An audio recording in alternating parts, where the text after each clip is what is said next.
Muy buenos días a todas, a todos. Qué alegría de verdad tener esta oportunidad. Me siento privilegiada de haber sido invitada por el director de la Escuela de Trabajo Social a compartir en este día de hoy, que es un día especial para ustedes,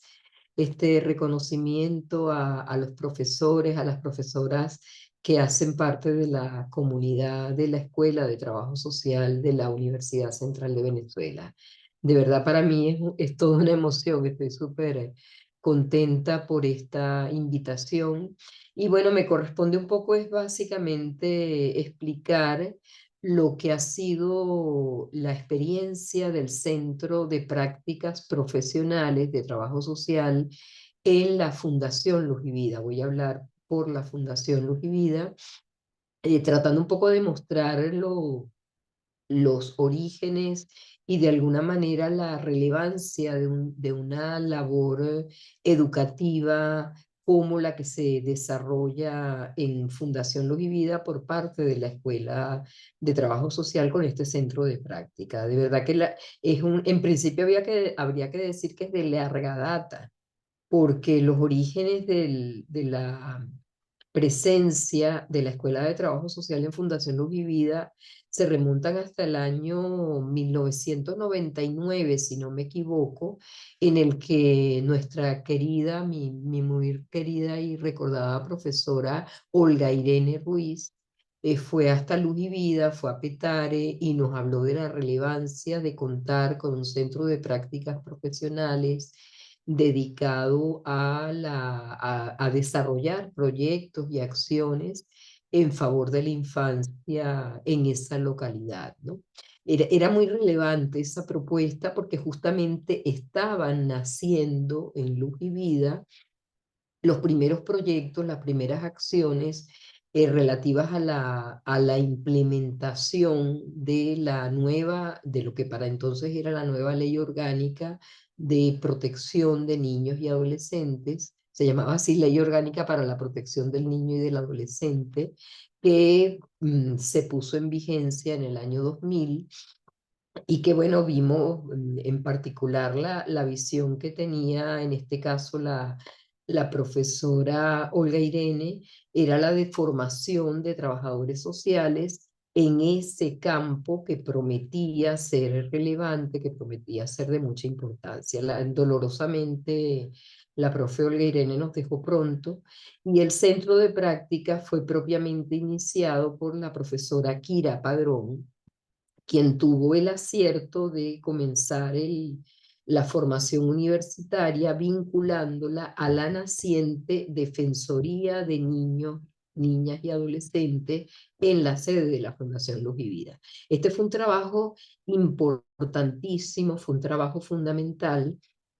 porque desde esa experiencia del Centro de Prácticas Profesionales y luego algunos proyectos que se convirtieron en pasantías y trabajos de licenciaturas de algunas de esas estudiantes, se vinculó, o sea, lo que se hizo fue no solo aplicar los conocimientos o las herramientas de la formación profesional propia de los trabajadores sociales, sino que se trabajó de entrada en investigación y de alguna manera en tratar de descubrir y de generar aportes, contribuciones desde el punto de vista conceptual, también metodológico, acerca de cuál era el rol específico que le tocaba desempeñar al trabajador social en estas nacientes instituciones de protección a la niñez, como eran las defensorías de niños, niñas y adolescentes, como era el procedimiento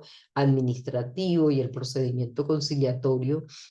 que se debía seguir en las defensorías. Esa fue como la línea de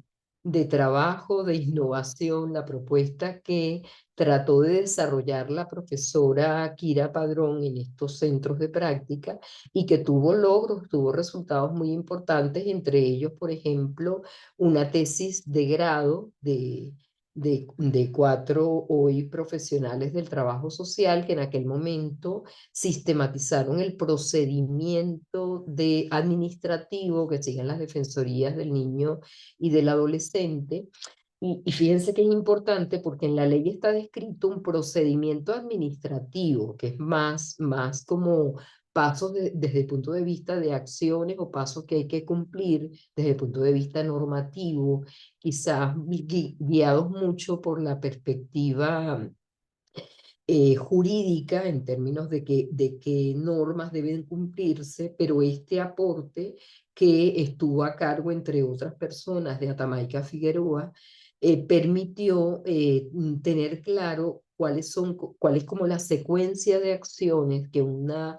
Defensoría de Niños y Adolescentes orientada con un enfoque interdisciplinario y que tuviera muy presente la prioridad del servicio social, de la misión del trabajador social en la atención de problemas familiares, qué procedimiento debería seguirse, con qué secuencia de pasos, cumpliendo qué requisitos. O sea, fíjense que ya desde los primeros momentos hay un aporte muy relevante.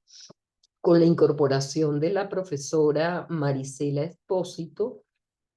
pues nuestros recuerdos sobre todo tienen que ver como a la rápida vinculación de los centros de práctica dirigidos por la profesora Marisela Espósito a muy diversos tipos de acciones. O sea, ya no solo a la atención de problemas familiares en la defensoría, que efectivamente se hacía o se trabajaba en eso, sino también a cuál era como el rol, de qué manera podía responderse desde el punto de vista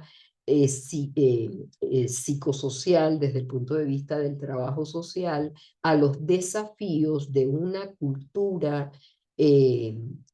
tradicional, autoritaria, no preparada para ser garantista y respetuosa de los derechos humanos de la niñez, y cómo constituir o cómo organizar, promover el movimiento social en favor de los derechos del niño. Entonces, justamente en esos primeros años en los que se incorpora la profesora Marisela Espósito,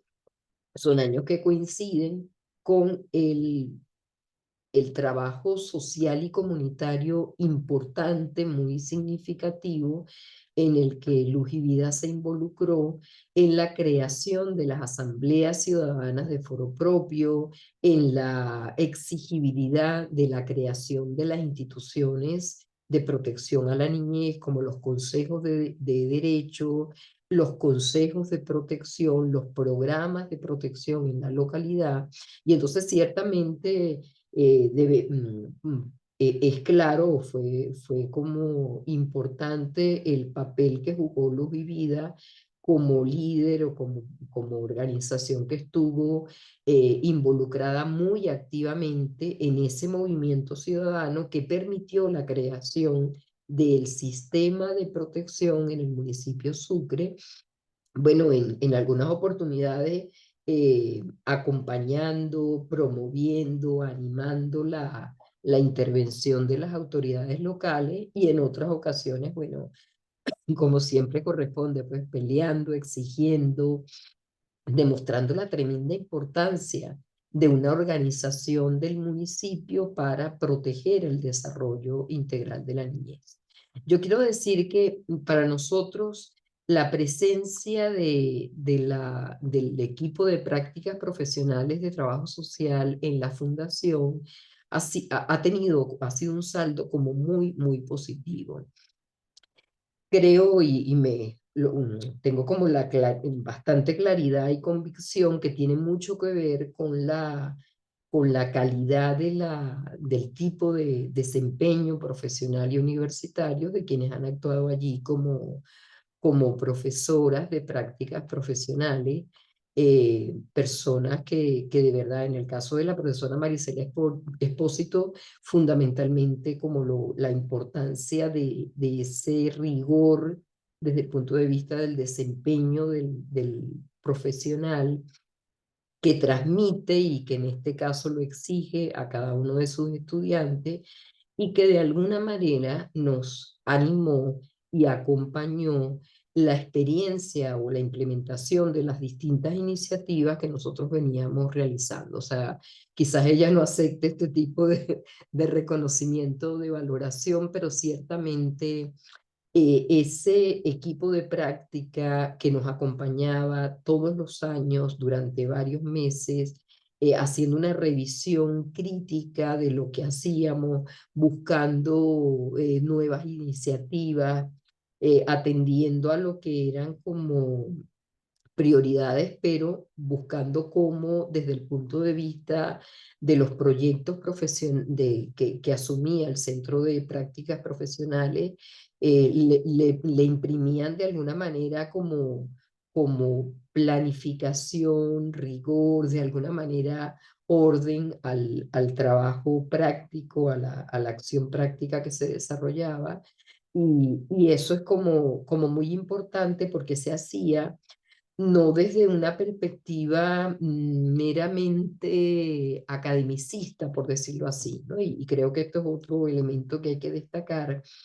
No era que la Escuela de Trabajo Social tenía unas herramientas y unas propuestas que llevaba a las comunidades, llevaba en este caso a la Fundación Luz y Vida para ser aplicadas, y que en ese sentido Luz y Vida recibía el beneficio de eso, sino que la lógica o la perspectiva era cada año, con cada grupo, con cada equipo de prácticas profesionales, se asumía el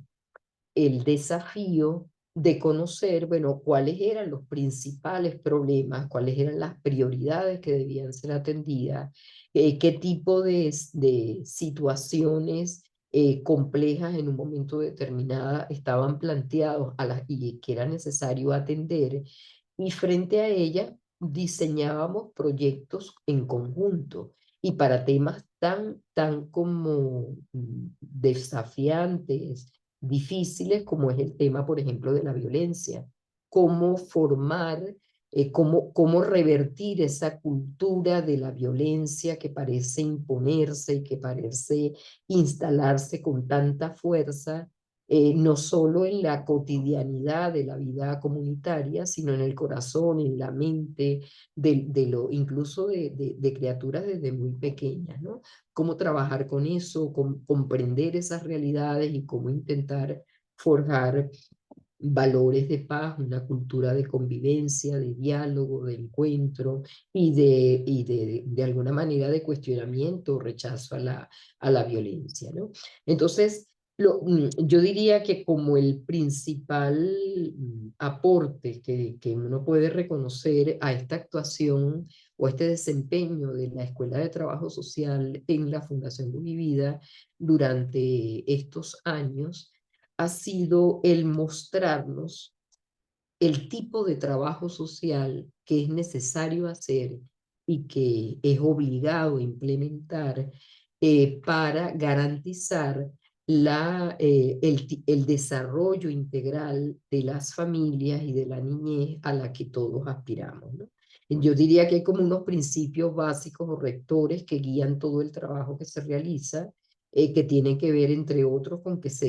en primer lugar, está sustentado en un enfoque de derechos humanos, es decir, una convicción sobre la dignidad y derechos de todas las personas, de todas, incluidos los niños, las niñas, los adolescentes, las personas más humildes, las que están en una situación de mayor adversidad o que atraviesan la situación más difícil. Todas son personas dignas, todas son personas que tienen derecho,